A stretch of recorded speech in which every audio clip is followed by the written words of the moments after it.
everybody, and welcome to episode 377 of the All You Can Hear podcast. My name is Wenzel the Worst, and joining me is my other terrible co-host, Colt the Rhino.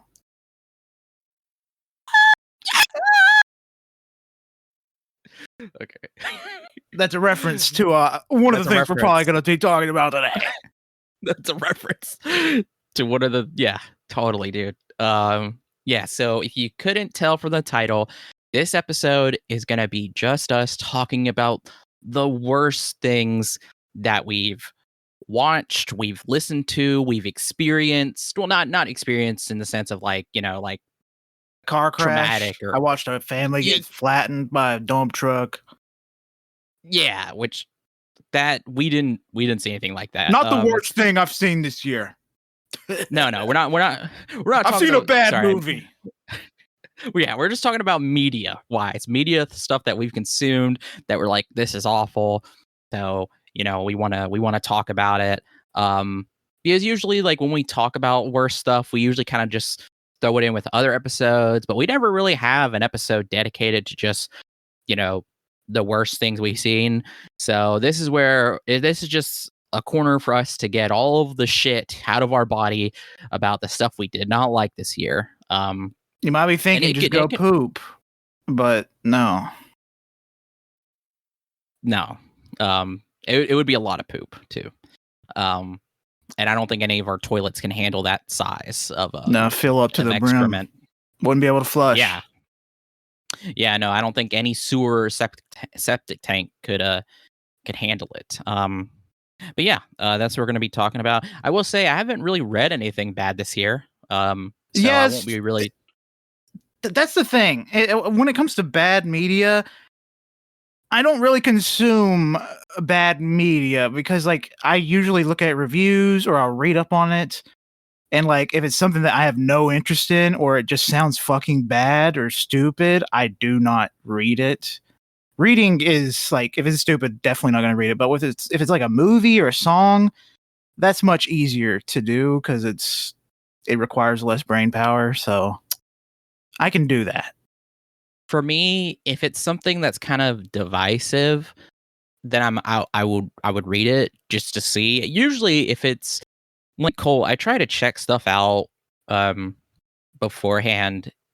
Like if I get any like kind of like whispers of anything, I always try to see about things beforehand so I can decide for myself whether I want to avoid it or if I want to actually check it out and, like I said, decide for myself how I feel about it. Because there's a bunch of things that reviewed poorly or a bunch of people hate, but I absolutely loved or really, really enjoyed. Example being Alien Covenant being one of the best Alien films. Sometimes we go into stuff not knowing any like poor reception either. So it just, it just happens. We almost watched Mufasa for the podcast this year, and I'm very glad we didn't because I really don't want to watch Mufasa. IGN gave it an 8. Which is fucking stupid. IGN's reviewers are like, hey, do you consume anything? Sure, just get in here. Like sometimes when it comes to reviews too, it's like I take those, obviously. We all take them with a grain of salt, but we also too like pick and choose, obviously, sometimes, because sometimes they'll put out reviews for stuff and I'm just like, that's really interesting, and then sometimes I put out reviews like for Mufasa or for like Jujutsu Kaisen season 2 where it's just like, who the fuck wrote this? Like, okay. Yeah, for the person to review this this movie that's the 6th in the series, we're gonna have someone that hates these movies or someone that's never watched any of the prior movies to review it. Yeah. We're gonna have somebody who's going to review this series, but we're gonna have them review the 7th series without seeing the the 7th season without seeing the prior seasons and kind of review the season as a standalone. Yeah, I just couldn't get it. Like, I didn't understand what was happening. I didn't understand the power system. I was confused on the characters. Like, who are these people? Whose kid is this? 2 stars. Where's his parents? Like, yeah. So it's like that's how I feel sometimes when reading their reviews. Like, I mean, specifically with season 2, like I said, Jujutsu Kaisen, like that was a god awful fucking review. I still think about it. I'm like, how could somebody review it like that? But no, sorry, we're not talking about the worst reviews or anything. We're giving our reviews for the stuff that we didn't like. So I guess where do we want to start? I mean, I can tell you what probably my least favorite movie of the year is right now. Sure. At least my lowest rated movie of 2024 that I have seen up to this point is Megalopolis. Yeah, if you want to talk about a man past his prime making shit, that is definitely it. Because that movie sucked dog shit from a tube. It was really bad. Yeah. This was also one of my picks too. I think yeah, this is like both of our worst movies this year. I gave it 1 star on Letterboxd. I did too. I mean, it's incredibly disappointing with such like an interesting possibilities that he could have gone with, but it's just a bunch of jumbled up nonsense that is saying nothing with just incredibly just weird plot points and some of the worst acting decisions with some of the most talented actors you could get. It's so frustrating. yeah. And look it's at my so... boner. that's an actual line from the movie. It's not a bit. Yeah, and it's just so long and it does nothing. Like I can at least I can say I appreciate Coppola, funding this himself and trying to make this very, very ambitious project that's been in development since like 2001. 9/11, like that's we say 9/11 specifically because there is actual 9/11 footage in the film that has never been seen before. It's brand new footage that got literally released with this film that that they've been holding on to since then. It's crazy. That's the only value this movie has is that 9/11 footage, in my opinion, because they're just you think you see in every angle, but all of a sudden, one of the biggest directors of all time drops a shit plop with new 9/11 footage. What? And yeah, and like I said, like this ambition, this kind of dream project, while that can be applauded, it's still, as Colt says, is just it's terrible. It's a complete failure and disappointment. And the only really like besides the archival footage from that from 9/11, I mean, you could say like it had its moment in meme culture because yeah, that was fun. Go back to the that club. was fun. Go back to the club, or like one of the reviews that was I think one of the most liked reviews on Letterboxd is this sucks mega cockless. That is a very good review. It's very good. I like everybody, like I know, like me and Colt have liked it. It's so fucking funny. Yeah, and besides that, like it's just there's bad there's bad CGI. At times it looks so awkward and so outdated. The performances, the line delivery are just so bad. I think I heard somewhere where he would redo these takes so much that the actors just got so tired of it. And then at that point, whenever they did their lines, those were the takes that were kept in after they had been worn down. So it's like the worst possible version of these scenes. And it's just so like it's just also awkward. And there's just, there's like a very clear message of what Coppola's trying to say at certain points. Like he just not randomly, but he throws in fucking footage of like Hitler and the Nazis, and it's just like, all right, man. And then Shia LaBeouf is doing crazy Shia LaBeouf shit. Yeah, he's the Nazi. He's the Nazi. He's specifically supposed to be, Hitler or Trump in this situation.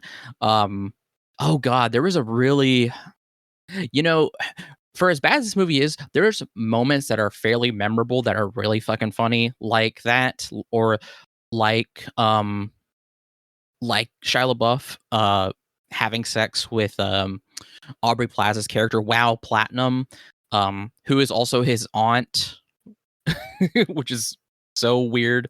Oh gosh, and then like there's this whole thing like there's this part in there where he's like he's standing out there. I will say some of Shia LaBeouf's lines are funny, but it's also because he's just angry. His character is anyway. Fuck, I just remembered the scene where the little kid shoots off Adam Driver's face and he comes back and he's got like some fucking golden skull shit going on that looks like dog shit. And when it comes out, it's playing like some Middle Eastern music of a sort. And it feels like very awkward. Yeah, because it's supposed to be like he looks like a god in this moment because he uses the material that he wants to create a city with to reconstruct his face. But then, like Colt said, this kid shoots him. And like, I mean, literally a small child is basically hired to shoot Adam Driver in the face. And I remember laughing out loud in the theater, and I was the only one. Laughing. Colt. It was a bad fucking scene. No, both of us were laughing, but nobody else in the theater laughed. And it's just like, all right, guys, come on. A little child shooting Adam Driver in the fucking face. Like, that's silly. Come on. And there was like surprisingly people in the theater who were saying like, it actually wasn't that bad. Like, yes, it was. Also, too, Adam Driver randomly having magic fucking powers. Sure. Whatever, man. He can stop time.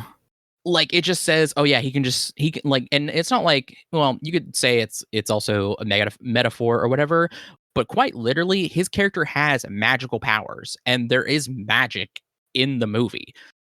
And like, I'm not asking people to always explain the magic system, but like, there's just you just can't have that in the movie that it just has no play.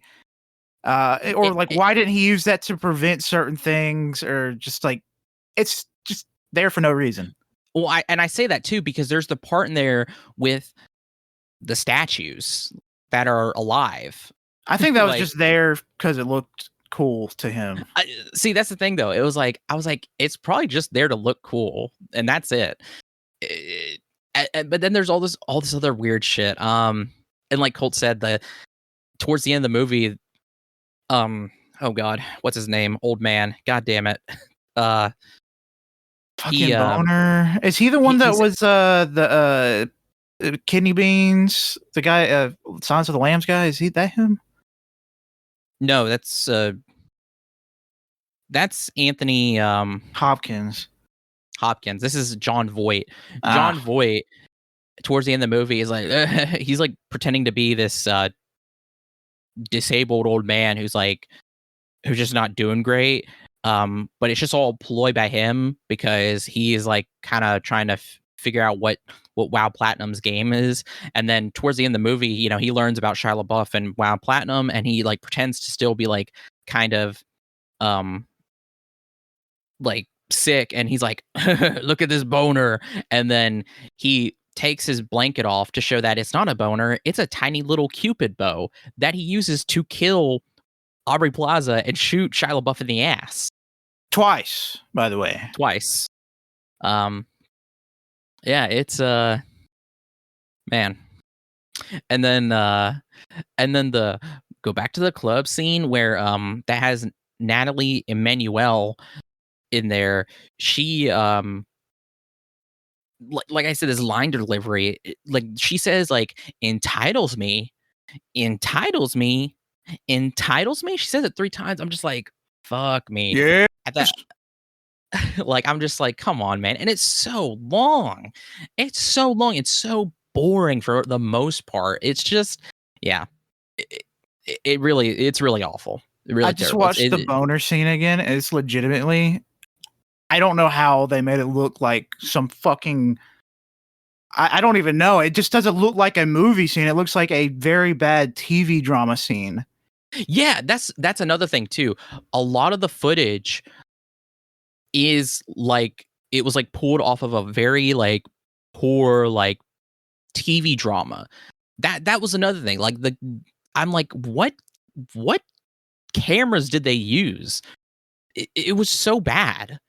That was another thing. I like because then there was footage that looked like an actual fucking movie, but then there's some footage that looks like it was taken to be like a documentary, and then there's other footage like this where it's like a TV drama. It was so bad. Oh god, yeah, it is. It is quite literally the worst movie this year. I still have it as my number one worst. Because I remember too, it's like another case of like whenever we me and Colt were excited to see it because we had heard like two different opinions. People were like, this is amazing. And then other people were like, this is the worst film of the year. And me and Colt, like, we were just like, we have to see it because sometimes when we hear that, we're like, oh, like it's the worst movie. Well, we actually loved it. Or yeah, or if it's like, oh, it's the best movie, well, we actually hated it. And we hate it. Yeah, it's not good. I actually urge people not to watch it. And if you hear something like about a funny scene, just look up that funny scene. Because it's not worth trudging through that slog to just experience a 1 minute funny scene. Yeah, I mean, if you want to, I do it at your own discretion, but for the most part, I really don't recommend it. You know, you can just look up the scene, and if you want context, go to like Wikipedia synopsis or something or plot summary. Even though context doesn't really help because the story is not good. So what's your next thing? Well, since we're on the topic of movies, I want to go ahead and talk about it. Craven. What?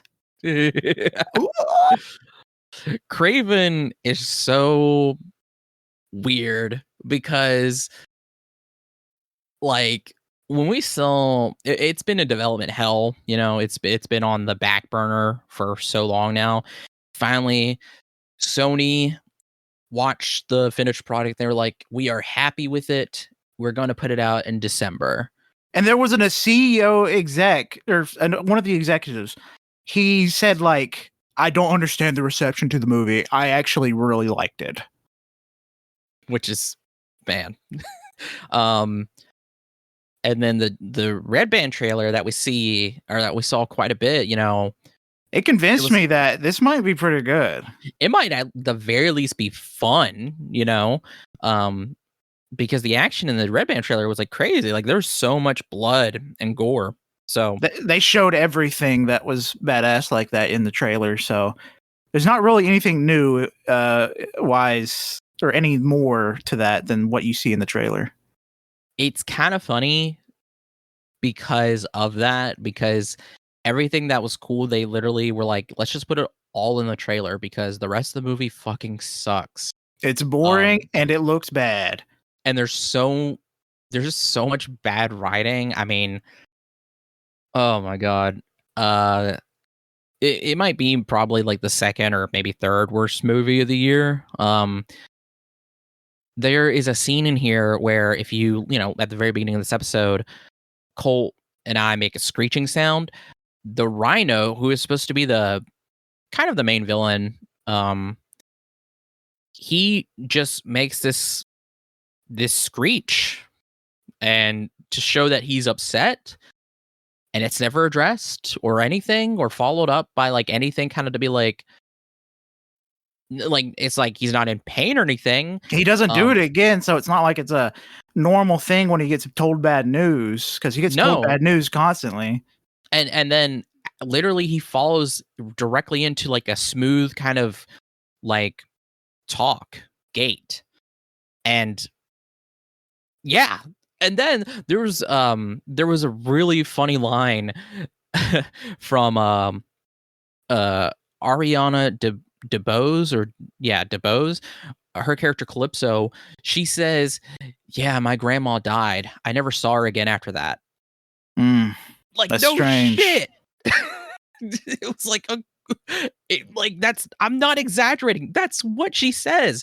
She was like, she died on that trip. I never saw her again after that. Like, yeah, no shit. There's who wrote this? Oh my god. And then there was like this really very fucking cheesy line too, where Craven wrestles with a fucking snow leopard. That was actually pretty funny. That was a really good scene because I just like the idea of a man wrestling with a leopard.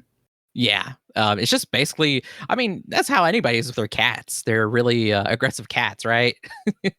Yeah, they just get fucking tossed around into the bushes and like barely survive. Well, I mean, to be fair, nobody got really that injured in the movie.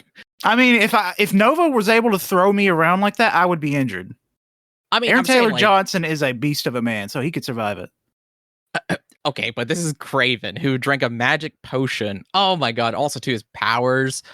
Ugh, it's so weird. It's like I just remembered him running like fucking crazy. There's a scene where he's running like insane. He has no shoes on. He's just wearing pants and a white shirt, and he's just running throughout a city. And it's just like, who is this homeless man? And I was thinking the entire time, this is whenever your dog has something they're not supposed to have, this is you trying to chase him down. Because when he gets to the car, he like rips open the door. And I'm thinking like, that's me trying to get him down in the throat, try to get it out. In my head, I was thinking, that's that's me whenever you play fetch with a dog and you're like asking to get the toy back, but you know, they keep wanting to play, so they run with it. Fuck. That's you running after them to get the toy. And he would run into shit too. And it when he runs into shit, you know, he like the cuts of him running into stuff, and like, you know, one cut he would look like normal Aaron Taylor Johnson, and then another cut he would look like 5 times bigger than what he is, and he would just ram into a wall and it'd be like, ugh, nothing. It's so funny. But no, after the snow leopard scene, Calypso is like, "Oh, you're crazy," and he's like, "I told you I'm crazy." something along that lines. It was so bad. God. And then the rhino, this is legitimately the worst rhino I've ever seen. He looks terrible. The CG is awful, and the way he's defeated is stupid as shit. I try to explain to Colt because I'm trying to explain to myself what even happened to him, and I don't. I understand how he's defeated. I just think it's stupid that his weakness is what it is. I agree, because it's just, I don't know. For anybody, okay, maybe, okay. So, I should have said spoilers at the front, but whatever. He has a tube because he got a procedure for his already illness that he has, and it ended up giving him basically rhino fucking powers. It's not a bit. The procedure that was supposed to help him ended up making sure that he has impenetrable skin, super strength, and a fucking horn on his head. Because you have because that was a side effect. Insane side effect. Normal drugs, just the side effect is death. So that's pretty cool. And he has a tube where he has to keep his medicine pumping into his body. And his chug jug is on his back. It's on his back. It's a backpack. And what Craven does is they get caught in this stampede of these bison, and so he stabs Rhino in the hole. He stabs him in the hole, and then he lassos one of the bison with the rope tied to Rhino, and Rhino gets trampled, and after his trampling, he slowly kind of dies talking to Craven. Yeah, I get it. Look, he crushed his insides. That's stupid. Rhino's supposed to be stronger than that. Yeah. Like, that's the thing. It's like Rhino's supposed to be stronger. Also, too, making him this kind of criminal mastermind that he is, it didn't make any sense. And they also made him kind of loony as well. Like, Rhino isn't some kind of loony kind of Joker thug, you know? Like, that's not him. And anything, and he's just not. I'm sorry, but like, he is not strong enough to be just to be what they have him in here. If anything, one of the villains they have is a guy called the Foreigner. Bad name, by the way.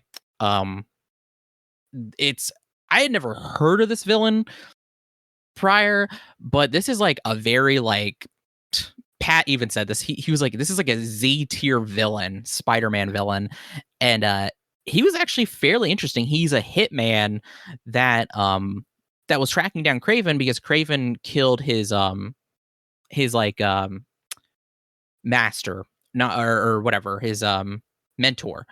And one of the things that he can do is that he's like really good at hypnosis. He doesn't have any special powers. He just is really good at hypnosis, where he starts counting down, and then he messes with the people's minds, where he basically disappears from their view, and that's how he gets his kills and stuff. And he's played by a pretty good actor. Who is it? Christopher Abbott. I didn't even fucking realize he was in this movie.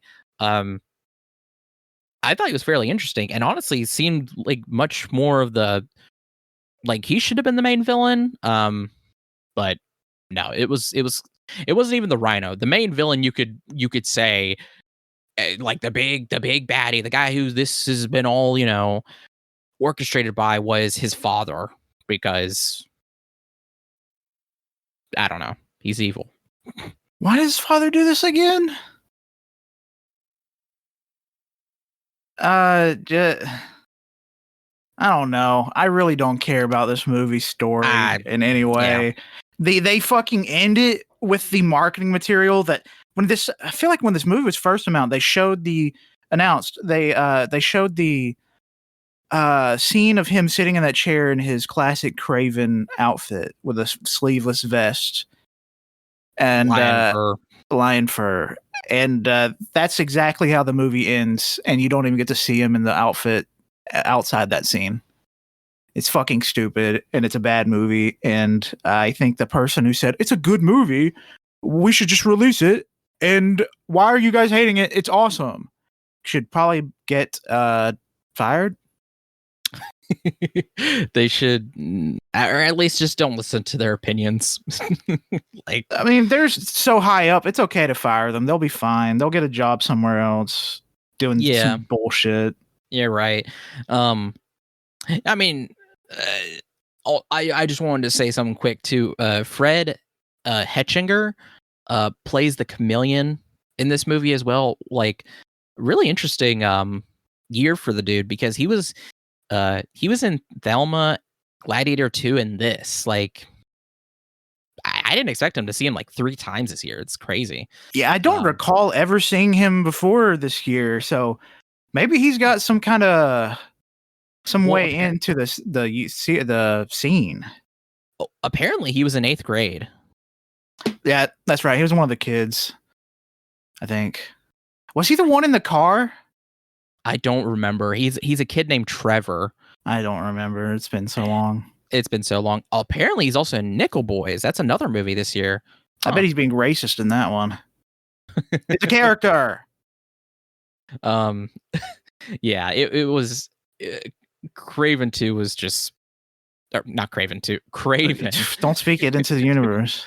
It's not going to happen. That was also another thing too that was kind of funny about this movie is, I feel like the guy, even though he said like, "Oh, I really liked it," I feel like Sony knew, like, "Oh yeah, this is fucking bad. We just got to put it out," because immediately after they put it out, or maybe right before they put it out, they announced that the Sony like Spider-Man villain cinematic universe is over. Like, this is it. No more. But what about Morbius's post-credit scene with the Sinisters? Yeah, Sinister 6 ain't happening. Oh God. Sorry. Still talking about Craven too, that ending, the Chameleon tells Craven that he's like, "You're just another man. hunting a trophy. That was another thing about the writing in this movie, is that they write Kraven to be an anti-hero who only hunts like villains. No, that's not Kraven. That's not Kraven. Like, he only hunts bad guys. And the marketing like line for this movie is villains aren't born, they're made. And the ending's supposed to be like, oh yeah, he's like super evil. Like, this is his villain arc. And it's just like, he killed like everybody he killed were like criminals, bad people. Like, sorry, not criminals aren't necessarily, always bad. I'm like specifically evil people. Yeah, but in the normal comics for Kraven, he just kills whoever's strong because he wants to fight and kill the strongest person possible. Yeah, he hunts the ultimate game. He doesn't even. I'm fairly certain he also like hunts animals. I mean, he wears fucking He wears animal fur. It's like, does he wear fake fur in the comics? I don't remember. I know in the game he has.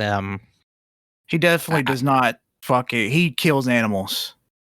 Yeah, that's the thing too. He has hunting trophies. I'm fairly certain. So in this, he was very upset about everything. I think the only time we ever see him kill an animal to like eat it or anything is a fish. That's it. For the most part, he's friends with animals, but yeah. No, it was bad. It was bad. Yeah, don't watch it. Or do. Whatever. It's your life. Fuck it. Yeah, whatever. You don't have to. All right, we ready to move on to the next floppy docky? Sure. Dookie?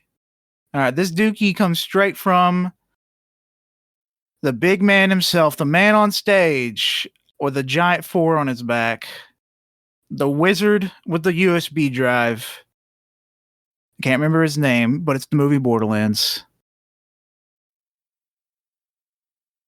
Fuck, what is that guy's name?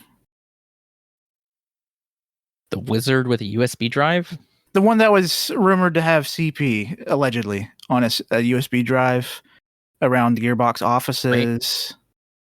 Randy Pitchford? Randy Pitchford, and he'd always do like magic tricks. This is an old controversy that's like 6 years old at this point. Doesn't matter. Borderlands sucks shit. The fucking doo-doo ass movie that took a series that like it's not necessarily known to have a super awesome story, but I still love the story. But it's just they took the story that is not necessarily known to be super awesome to everyone else in the world, and they made it worse by completely alienating any person that played the Borderlands games and actually cares about the story, and just like throwing it to the side and making the characters worse. It's incredibly sad what they did with Borderlands. Yeah. Yeah, this was crazy bad.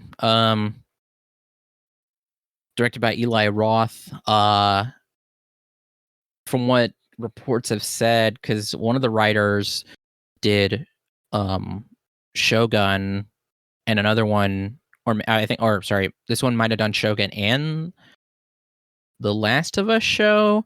I can't remember, but it's so bad. The writer does not want to even be credited for this movie. But the reports are that I think it was Craig Mazin. He did. I think it was the Last of Us guy. Yeah. The reports are that when Eli Roth came to direct this project, he just completely fucked it all to hell. It was a script that was going around Hollywood at the time that people were wanting to be a part of it, which is why Cate Blanchett wanted to do it. But honestly, like, bad. Don't get me wrong, great actress, bad casting choice for Lilith. But then it gets worse because then it's Kevin Hart for Roland. You know, the massive military guy. You think Kevin Hart, right? And then Jamie Lee Curtis is Tannis. I mean, I can't really.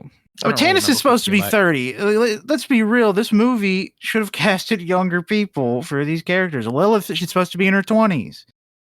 Yeah. But Jamie Lee Curtis's Tannis was billed as like a parental figure for Lilith when she looks like she's maybe 10 years younger than Tannis. it doesn't.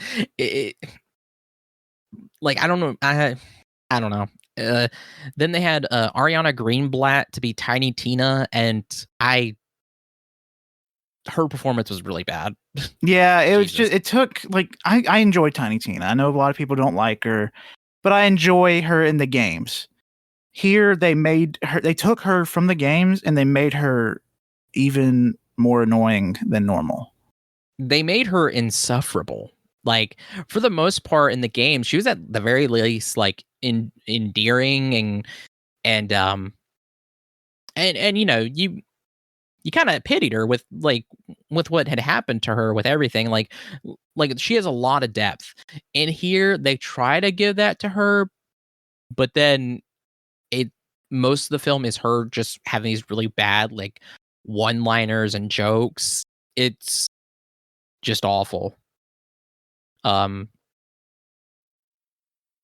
Yeah, and then they had Jack Black be Claptrap. I mean, it's fine. Sure, whatever. Fine. And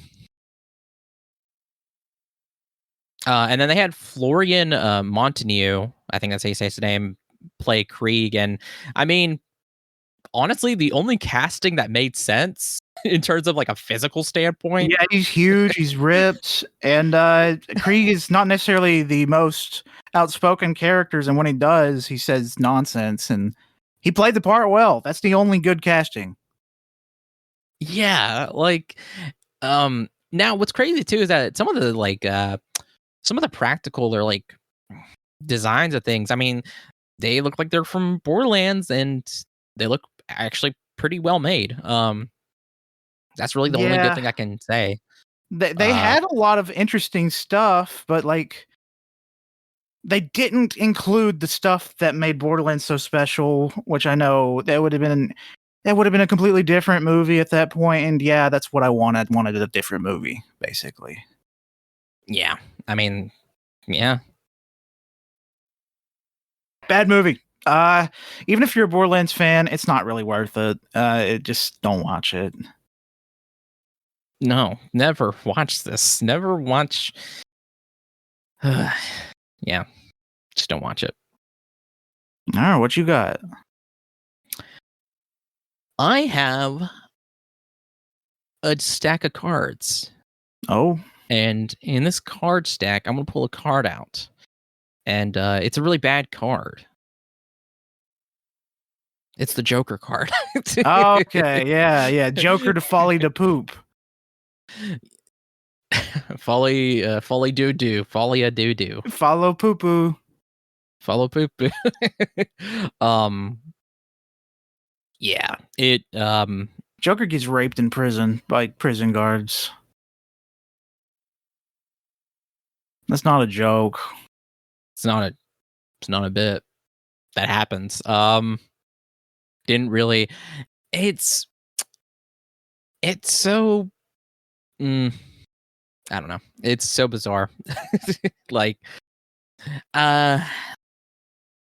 you know, anything interesting that could have happened with this movie didn't happen. It was so boring and long, and it being a musical actually was detrimental. It's so stupid. I don't understand the reasoning by it being a musical in any way, shape, or form. They have this really fun animation in the beginning. Yeah. Now, I will say the movie looked good. Yeah, you know? Yeah. The movie, the cinematography was really good. But for the most part, like Colt said, like when it was announced that it was going to be a jukebox musical, I was kind of disturbed, but I was just like, it's fine because I mean, it has Lady Gaga with it, so and I'll give it a chance. But plus, the trailer was fun. the trailer was fun, and it was just kind of, I don't know, weird, but in just kind of a boring way, like Colt said, just and then unnecessarily, like, so like the reason why, like, towards the end, the reason Joker comes to grips with what he's done, but the only reason he does it is because he gets raped prior. What? Like, If I don't even know, man. I don't even know what to compare it to because it's unique in the way that it does things. I think it's serious. It's too realistic. I think. I was kind of hoping he'd go on a different talk show with like all the teasers in the teasers where he's like on his own little show. Like I was thinking, oh, Joker's gonna break free and do his own wacky shit and just be a fun, wacky Joker moment. But no, it's all like in his head. He's dreaming, or it's just incredibly disappointing. It's all the whole movie. He's in prison, except for when he gets busted out and immediately arrested at the end. like we're examining this character here, and I know people are kind of, or or at least I am, like, it's like, or this was said, sorry, when the first movie came out, and this is like, why do we need a Joker movie, and like, for the most part, like, yeah, why do we need a Joker movie? Like, why do we even need to look at this character? Because there's just already so much material, and this is such a, evil fucking guy. Like, why are we having the study of this guy? Because I do think the first movie is good. I really enjoy the first movie. Actually, recently we watched Taxi Driver, directed by Martin Scorsese, and there's some similarities there between the two, and I'm like, Taxi Driver I did not like, but I liked Joker, and I think that's like, and it's like they're very similar, but I think Joker does something better, in my opinion. But then this, it's just, I don't know. It just, it really just didn't, and the thing is too, is like, something that was kind of frustrating is that Todd Phillips said, like, oh yeah, this Joker isn't Joker. This is the inspiration for the Joker. Arthur Fleck's Joker that would inspire the Joker. Went through with this movie, with all the way he's like shit talking the DC movies and just saying like, I never want to work on a comic book movie ever again, and just saying this, like you said, this isn't Joker, this is something else. And like, now he says that, and I guess it makes sense from a chronological standpoint, because Joker at this point in time, he would be so much older when he meets Batman, so like, I guess if you want to say it from that standpoint, it's like, oh, that kind of makes sense. But it's just kind of like, what are we doing here, like, it just seems like he's just trying to, he just didn't really care, and he was just frustrated, like you said. So yeah, another really bad disappointment. Yeah, I agree. And also too, I will say, me and Colt both got spoiled for Joker being raped in prison, and when I got spoiled for that, I was just like, I am not ready for this whenever this happens. Yeah, I was just confused on like, how, why, and when it happens, it's not necessarily obvious it happens, but it is after you examine it a little bit more. Yeah, it's just really, really bizarre. Yeah. So, what do you got up next? Up next, with the rest of the things I have here to talk about, it's not necessarily bad things that are worse than worse. I could actually consider the 4 movies that we just talked about to be like the worst movies of the year that I've seen. There's more, but they're not nearly to that level of bad, in my opinion. So up next is something we've actually covered on the podcast before. We had its own full episode, and that is the Uzumaki animated series that Adult Swim made. Yeah. We don't have to talk about it much, but I'm just saying, like, the first episode, fantastic. And then everything else after, Jesus Christ. I need the people that works with, I think it's Warner Brothers, the people that own Adult Swim. They just need to, I just need Warner Brothers to chill out, take a chill pill, and just rework the way they look at media. Yeah. If you do want to hear full thoughts, go listen to episode 367, where we talk about the series in full, because it's only 4 episodes. Really, like I said, or like we said, we say basically everything we wanted to say about it on there. It was very sad and disappointing. Just not good. The first episode's great. If you want to watch that as a standalone and then read the manga, I say go ahead, because that first episode's really good. It really hits everything we wanted Uzumaki to be, and then after that, it's just so sad. I don't know what you got. What I got next? I think so kind of like Colt said, there's other bad stuff that came out this year, and I don't want this episode to be just, fully talking about every single thing and giving like a full paragraph on why it's bad. We just wanted to hit on the bigger things, so I'm gonna kind of just condense down a little bit because for the most part we kind of touched on the big things that like I said, we've seen, that me and Cole have seen. I have seen stuff that are also bad that he hasn't seen, like so like one of the films I watched this year was Jackpot. This is Aquafina and John Cena led movie, and it was it's so I keep thinking about this because I don't understand Aquafina's career. like she did The Farewell, and The Farewell was so good, and now it just seems like she really is just doubling down on this character of of Aquafina. I don't understand why, because she has the capability to do a serious role and and do good roles. So I don't understand why she keeps doing this. Like, I don't know anyone that likes the character either. It's just loud and annoying and grating. And you never see someone saying, I love that character. I need that for the next movie that they do.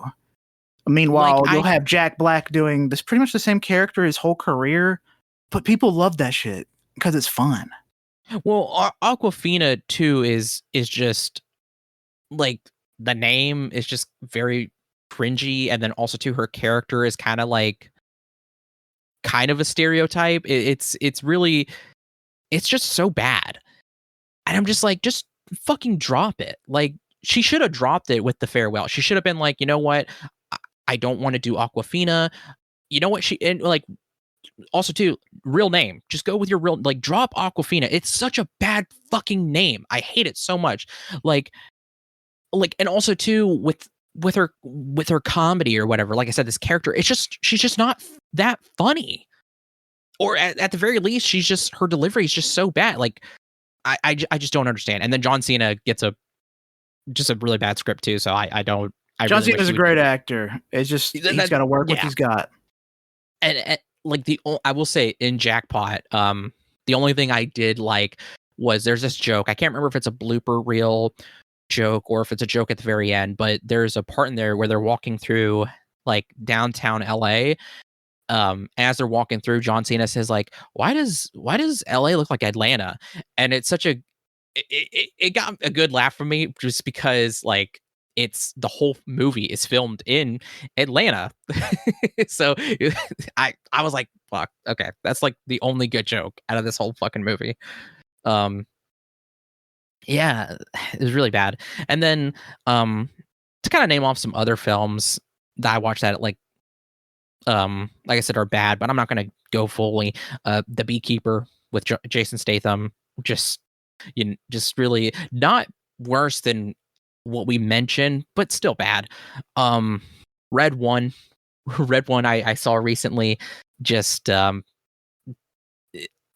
it already wasn't apparent, it should be even more apparent that Dwayne The Rock Johnson is a terrible fucking actor and has a horrible ego. The Diddy doc, we watched that. The Downfall Diddy is so fucking bad with with their interview segments. Jesus Christ. Watchers, this is the official debut from Ishana Night Shyamalan. Just kind of a disappointment as well. We Live in Time, that is an A24 film that we watched with Andrew Garfield and Florence Pugh. Overrated. Also, too, since we watched it, my rating has gone down so much because originally I think me and Colt both gave it 4 stars. Then we went down to 3.5. And then for me personally, I have gone down to 2.5. I just keep thinking about it. I'm just like, I don't fucking like this. It's just it's just so pointless. And like yes, Florence Pugh, Andrew Garfield, great actors, really strong. Movie looks very pretty, but for the most part, it's like this story has been done so many times. It doesn't. It's because Florence Pugh and Andrew Garfield's in it, Spider-Man and other Marvel lady. They're such big names, and we love them. And again, that's fine. They're really good, and I do think that it is. I guess every generation has to have their fucking pivotal romance film or something, and if it's going to be We Live in Time, then sure. But when you see what's going to happen, there have been so many movies where I have a feeling, or I know when there's this thing that's going to happen. I can feel that, and it crushes me. But with We Live in Time, when it happens, I'm like, I don't care. I mean, it happens in a stupid way. I just, she's out skating, and then suddenly pans up to the sky. She's dead. But also too, it's like, how many fucking times do we have to have a film where this traditional white boy wants fucking kids, he gets married, the wife dies, super sad. It's always the wife, it's always the mother. They have kids, now they're motherless. It's always that, and it's not like that doesn't happen in real life. It does, but this you see it like 1,000 miles away, and it's nothing. Yeah. And then there was a bunch of other disappointing films, but really those are really the stuff that are in the 2 to 2.5 to 1 star range. Also, I just like to throw in The Return as well. That wasn't super bad. I gave it 3 stars, but it was just a disappointment. Yeah, it's disappointing. That's all. But that's really all I wanted to say in terms of like the worst movies I've seen. So is it my turn? Yeah. Sorry, that's really all I have for movie wise. That's it.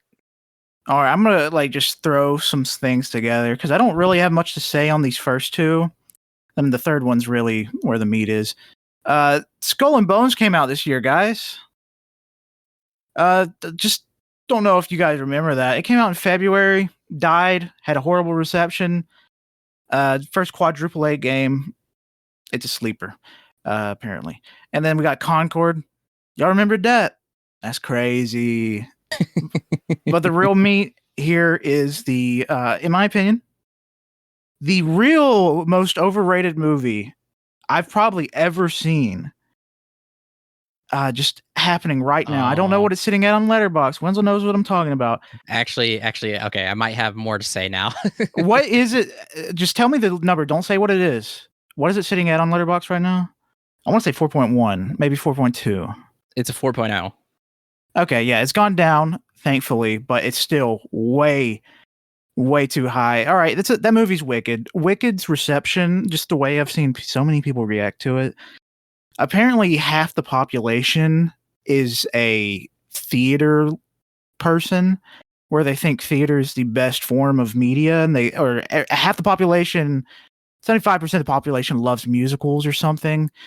I can't remember. Didn't we talk about Wicked? Yeah, we did on Glicked. Yeah. This movie is so okay. I just don't understand the reception of people crying to it and just saying it's the best movie of the year. And it's so frustrating just seeing the reception to this goddamn movie. It's just people got to get better taste. Yeah. Prior to this, Colt told me that he was going to talk about Wicked on here because of just how it's been doing critically, and the American Film Institute, AFI, has Wicked as part of their best films of the year, best motion pictures of the year. And Wicked's on a lot of lists too. And Colt said, like, with this episode, that it's just going to give us another opportunity to really shit on it. And for the most part, I mean, I liked it. I won't say it's the worst thing. No. I think it's overrated. And actually, too, since we did our Glicked episode, I know that episode I gave it 4 stars. I actually have gone down. I've given it 3.5 because the more I sit on it, I'm like, there's just so much better stuff this year. And then with its story,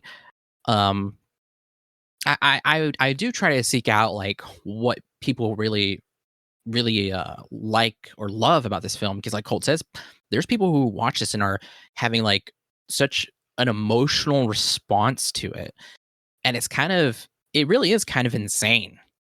So a lot of the things I see people talk about, like why it's so good, is because of how it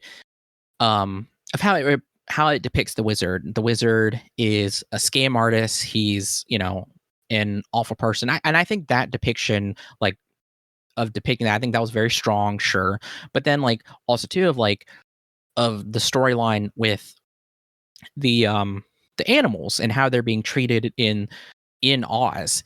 And it's like, that was one of the things I was very interested in. But the problem is that the musical aspect, like, they want to focus so much on Elphaba and Glinda's relationship and the musical aspect of this. They want to focus on it so much that the storyline with the animals basically gets kind of sidelined so that they can put a second movie out for money.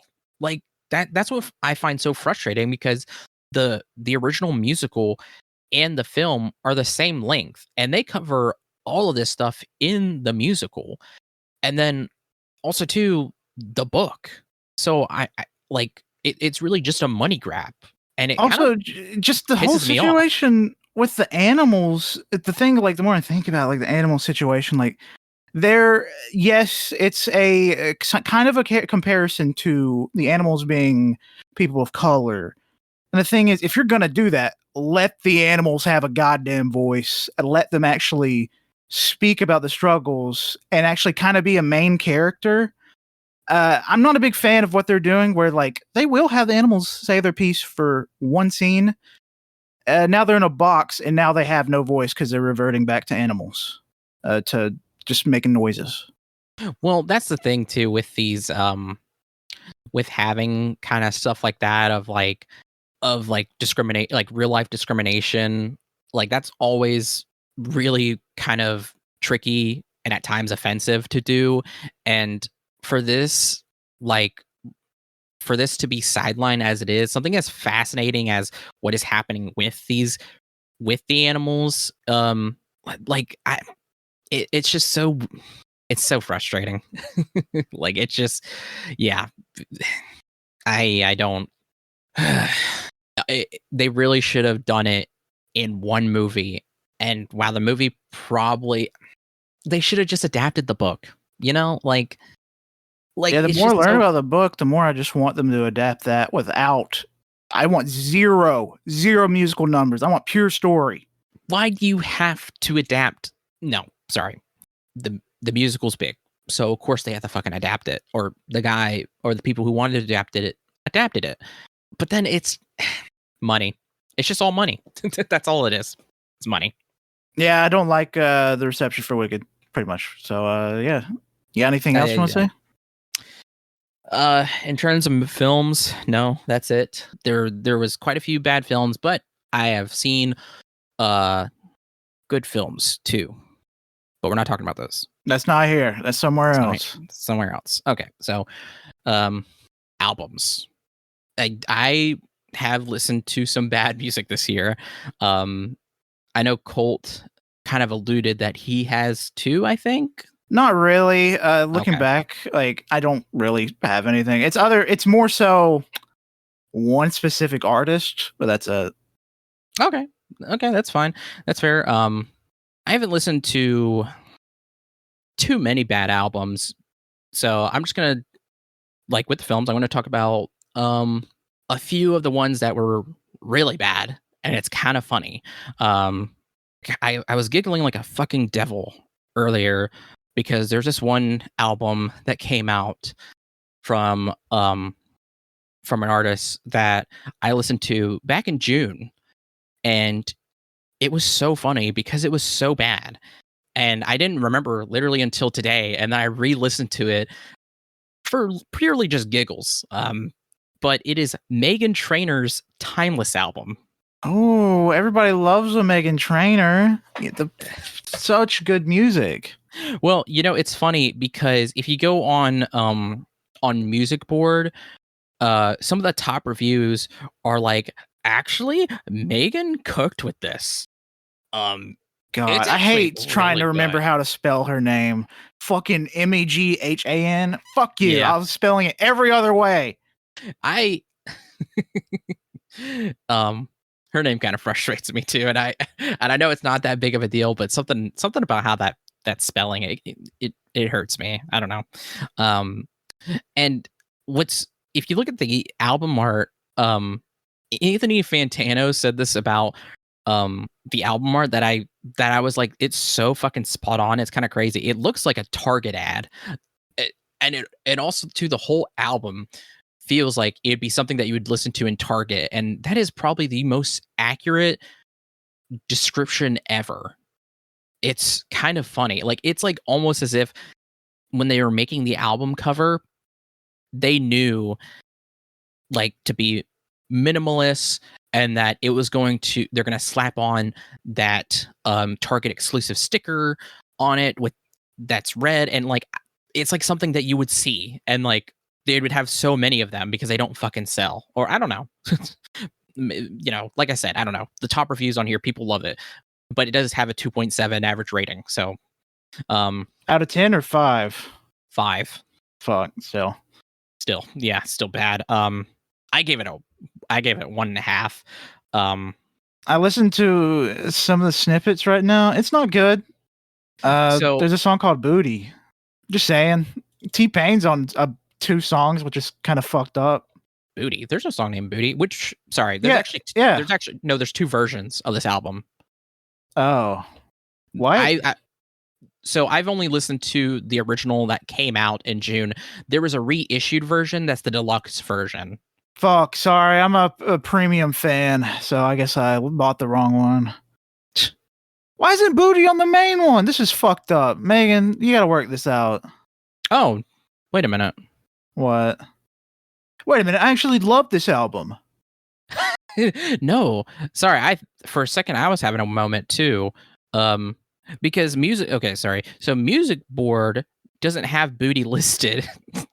So stupid. I mean, it's on their deluxe one. But on Apple Music, it's the 5th track. Yeah, that's where it is on Spotify. Yeah, and then on here, so like I said, I have the regular version, and it's not the 5th track. Why? Okay, sorry. That confused me. No. So anyway, yeah, I haven't listened to the deluxe version. I don't plan to listen to it. I just listened to the one that was originally released. It was a god awful. And I wanted to talk about these 3 songs that are also really bad, but their lyrics are so funny to me. One of them is I really hope I don't fuck up my Spotify algorithm by listening to this white woman music. Please God. So one of the songs is "I Want to Thank Me," and one of the lines on here is I want to thank me for looking like this, for working my ass off, can't do it like me, y'all wish. I want to thank me and kiss myself. I want to thank me right now and nobody else. Fuck. Sounds like she want to fuck herself. Well, that's the thing, is that like there are so many songs on here that is literally just like self-love kind of shit. Like, don't get me wrong, like you should love yourself, and that's what all these songs are. They're basically the same thing. That's another thing too. It's like she had that one song that came out forever ago. What was it? All About That Bass or whatever. And it's basically like Treble. No trouble. It's basically like she wanted to recreate that, but with like every song she makes forever from now on.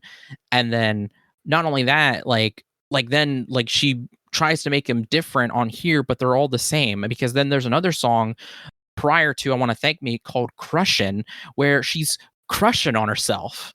That's all it is. I'm What the crushing on fuck? me. That's the opening thing. Oh my God. Okay. Yeah. This is the opening for that song Crushin'. And it also features this group called Lawrence that honestly make their music is kind of okay. It's like literally TikTok music. Like it sounds like something that like specifically would made for TikTok. Oh no, their music's not okay. It's bad. Now I Lawrence, I was like, why do I know that name? Oh, it's because they were on TikTok. You're right, they are TikTok music. They were being bashed because their music is so bad and that it just sounds like music that would be playing on loop that everyone hates inside of a store. Yeah, and there was this clip that was everywhere. Even Anthony Fantano talked about it. Sorry, I gotta bring him up here because he also recently put out his like worst of the year, and this album was on there. And also I follow him on Instagram and shit, so he even shared this where there's this clip of the female singer from Lawrence kind of doing this, like having her like moment of like high pitched like sustain, and it's just so like it's supposed to be like so badass or whatever, It's but not. it's just kind of like I don't like how it sounds.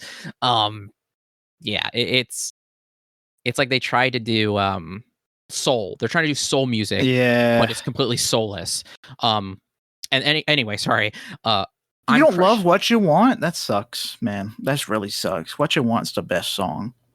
Oh, that is the name of that song, isn't it? Fuck. Yeah. Okay, anyway. So the beginning of this is I'm crushing on me.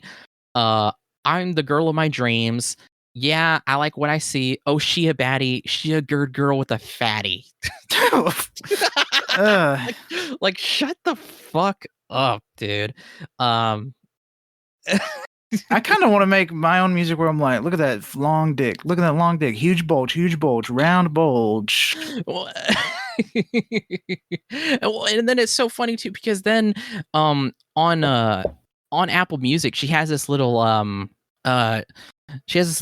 interview snippet on here whenever you go to like the not the description, but it's this little long written segment here about her where she talks about I survived 2 C-sections, period. I'm alive.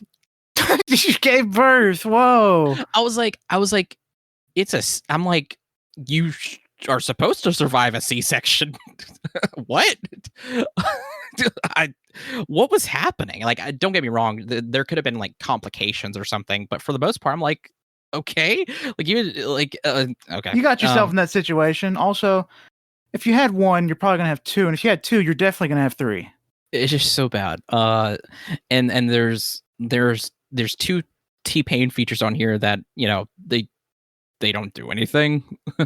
And like I said, like they're like all the songs are just the same thing. Like there's another song called Doing It All For Me. Again, it's just self-love. There's also a song called Bestie where she talks about how like she is her own bestie. Again, it's just the same thing. It sounds incredibly lonely. Like she's trying to convince herself that I'm the best one. That's all I need. Yeah, she says, "I want to be my bestie, I want to be my bestie, be my bestie." Like, didn't you just have like 2 songs that talked about how you love yourself, and now you're ending off the album with a song talking about how you wish you were your own best friend? Like, that doesn't make any sense. I'd rather listen to a song where you're like, I love my kids, I love my family. Literally, the opening song to the Moon. Like, one of the lines here is, yeah, so when you want some, boy, come get it. I'm gonna take you past your limits. I got a spaceship. Come get in it for the ride of your life. Excuse me? She's gonna take you on the ride of your life, take you outer space. I don't know if she has the right safety equipment, and also I don't know if she has the permits for that. You need a permit to fly a spaceship? Yeah. Okay. And then there's like this one song, Whoops, where it's just was an accidental recording where she's like farting and stuff. No, it's just whoops, like her being like, "Oh, you messed up," like, "Whoops, like you're night, bitch, you made your bed. That's the dumbest shit you ever did. Oh, they made it for Night Bitch. Yeah, that's who they made it for. Yeah, so it was god awful. Because like every time I'm listening, sorry, I've only listened to it twice, and then the second time today, I was listening to it. I was just like, man, I only listened to it because I thought it was so funny, like some of these lines. Well, what about you? Me, like I said, don't really have any specific releases. I just have an artist, a single artist. This kind of goes into the same Wicked realm, because I feel like the people that act like Wicked is such a second coming of Jesus love this artist as well, and that is Taylor Swift. Taylor Swift dropped the same album twice, but technically she added enough to the second release of the same album that it could have just been a second album, but she just wanted to, I don't fucking know. I hate it. I guess she just wanted to add numbers to her original. I don't know if that does or what, but I fucking hate it. Taylor Swift fans are insane. I don't know if you remember earlier this year, there was a viral clip of a girl outside a Taylor Swift concert. I remember. One of her favorite songs goes on and she just goes, "Ah!" She starts crying, and all of her friends are just staring at her. No, it's incredibly, it feels like a cult. Even Meat Canyon, I think it was last year, made a video talking about how Taylor Swift basically has her own little army that will hunt you down if you say something bad about her. Yeah. That's funny because I almost debated about whether I was going to talk about her on here. But since we're we're past the point of no return, I'm glad you opened this gate to hell, Colt. Thank you. Because I will go one with of the biggest songs is Fortnite. I will go with you to hell on this because, like Colt said, the Swifties are so insane. I mean, they are like they will legitimately like attack people online, like just flood shit because they're just insane. They don't have hobbies. Oh, their only hobby is Taylor Swift. Listening is only Taylor Swift. It's kind of insane. Now I say this, I don't know who's going to listen to this. Obviously, there's a lot of people I know who do listen to Taylor Swift, who do enjoy it, who actually call themselves Swiftie. Look, fine. You know, if you listen to it, you listen to it. If you like it, you like it. You know, that's genuinely, obviously, that's fine. Love her music all you want, but also, like, if you genuinely think she's like an amazing artist, I just really think you should branch out. Just, there's so many good artists out there. You don't have to be addicted to every single release she has, and you can think she has bad music. Like, there's plenty of artists that I love that I'm like, I don't care for that. Same. Calm down, guys. It happens, and it sucks, you know. But that happens. Like, I mean, like I myself, like artists. I think all artists should recognize that, or we should all recognize that sometimes we're just gonna put out, you know, bad stuff. Sometimes stuff that we're not gonna even like personally, or maybe people just don't like. It happens. Not everybody can be just perfect. That's kind of an insane thing to hold people to. Like, and just you shouldn't hold her to this also too, like with her songwriting and shit like this, where she released the album twice. Like, it's just purely money, you know. Like, there's nothing really that deep here, and some of the writing on this thing atrocious. It's so about wanting to do something dumb with you while she's while you're playing GTA, or you wouldn't last in the asylum where they erased me, bitch. You are a rich white girl through and through. Dude, I was literally about to pull that lyric up about like you wouldn't last in the asylum that you raped. Like, what? You were so fucking sheltered. And then also too, a lot of her past music is just written about her relationships. I got to the point where it became like its own moment, like cultural moment, where she was like purposefully getting with guys, breaking up with them so that she could write an album. Like it's become a meme of its own. It's bad, and it's so fucking long too. Jesus Christ. And you bringing up that one TikTok that was really famous this year, I just want to talk about that real quick. Was because in that clip, whenever the girl is scream crying, it's so funny because the friend that's holding her is like looking at the other friend, telling like this is serious. You like just don't, just like blah blah blah. Like, but also kind of feels like just tell her like go with it or whatever. And like the other girl is kind of looking at the camera like and looking at her like this is really weird and awkward because why it's staged. Yeah, like if you or anyone that is my friend started acting like that out of nowhere, I would be incredibly concerned. Like even if I knew this was your favorite song that I was playing, I'd be like, you're doing a bit, obviously, or I would be thinking you need help. Like it'd be different if I know you'd never do it like realistically, but I would think you'd be doing it a bit if you were to do it. If you were recording yourself crying, that's weird. Now it'd be different if there wasn't, and I know it sounds kind of, but like if you're there, right, and you're not there's no recording or whatever, and you just secondhand, or people say secondhand or tell people secondhand that like you got like emotional during a song, because it happens.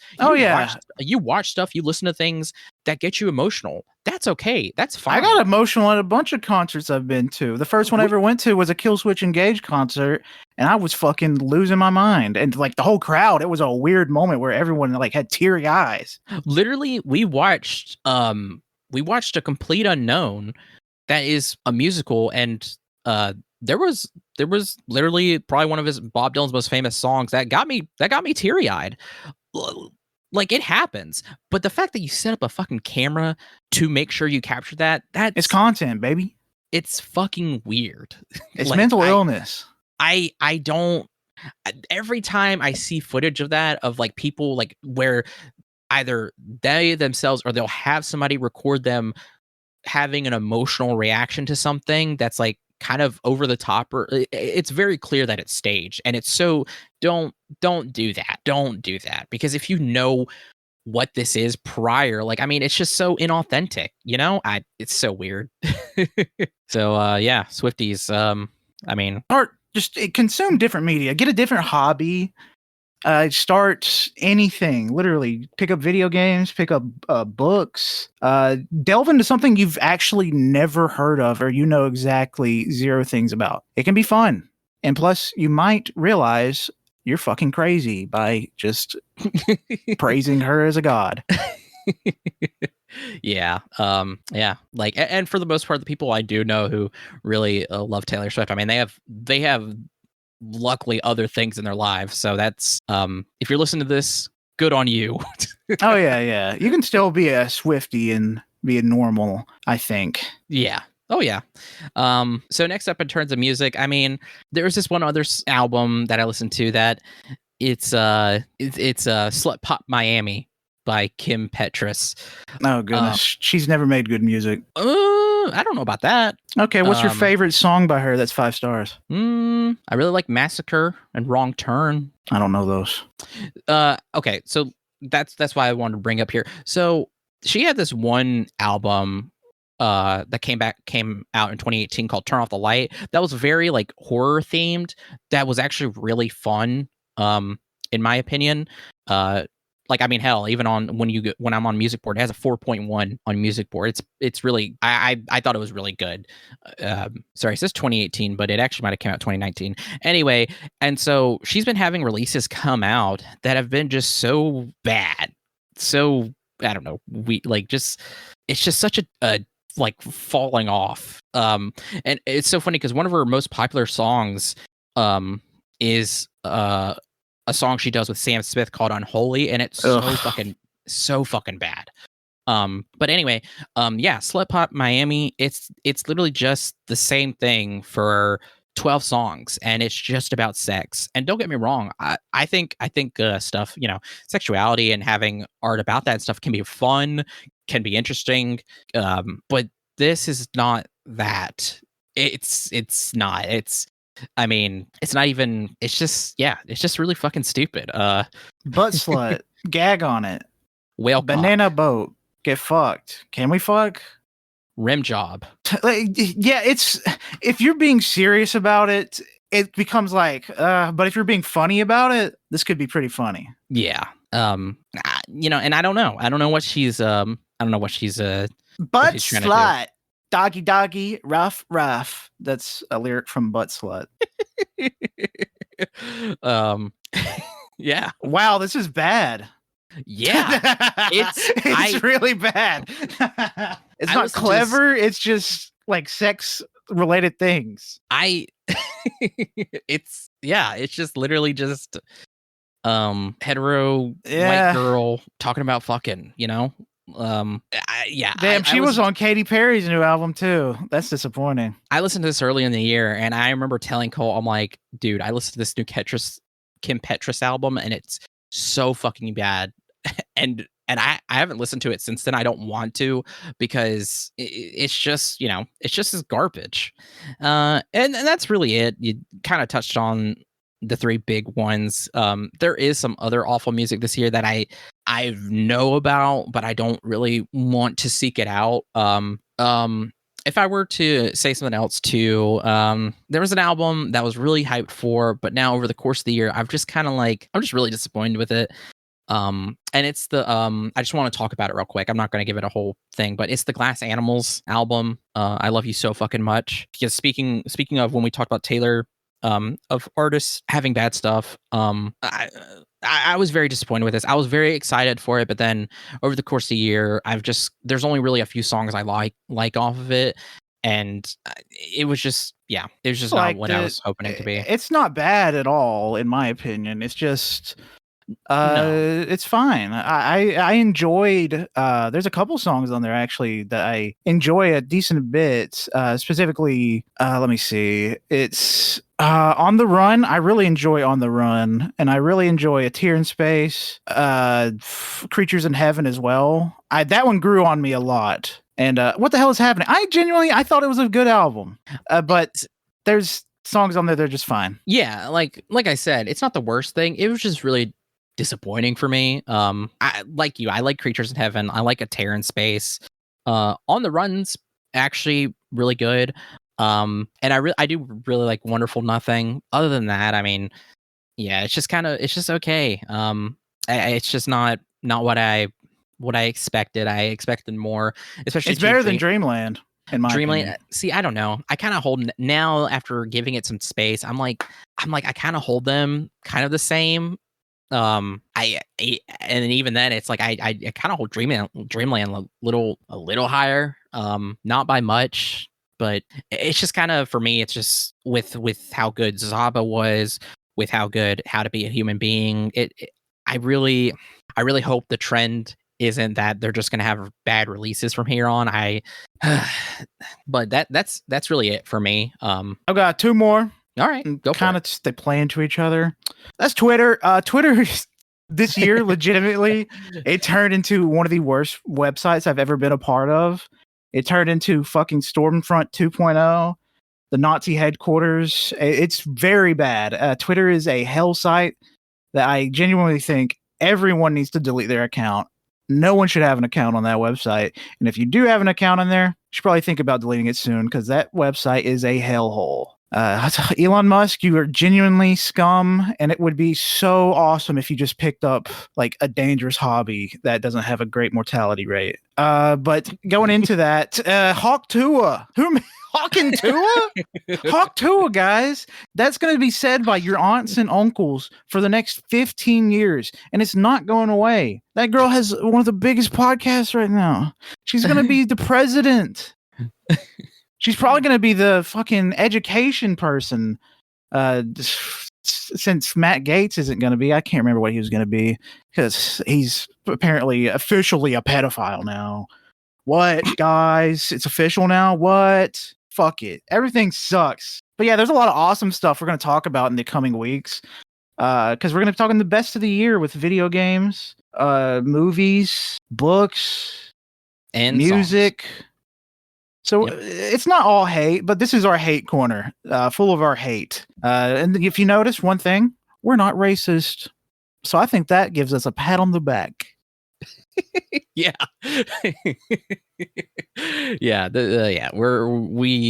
For as much bad stuff that came out this year, there was actually surprisingly a lot more, in my opinion, there was a lot more good stuff. And it seems like every year, there just has been this trend of more good music, more good movies, more good books, and it just keeps happening and happening and happening, and it's getting to a point where like it's getting really tough to keep up with it. And I know I think me and Tanner talked about this in one of our episodes about how it's kind of a relief, the thought that we won't be able to get to everything within our lifetimes.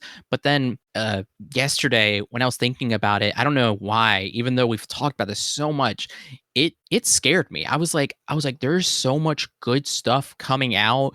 I want to get to it all. I really do. And at the same time, it's just like, but then there's bad stuff. And I know we're not like, we're not official critics and stuff like that.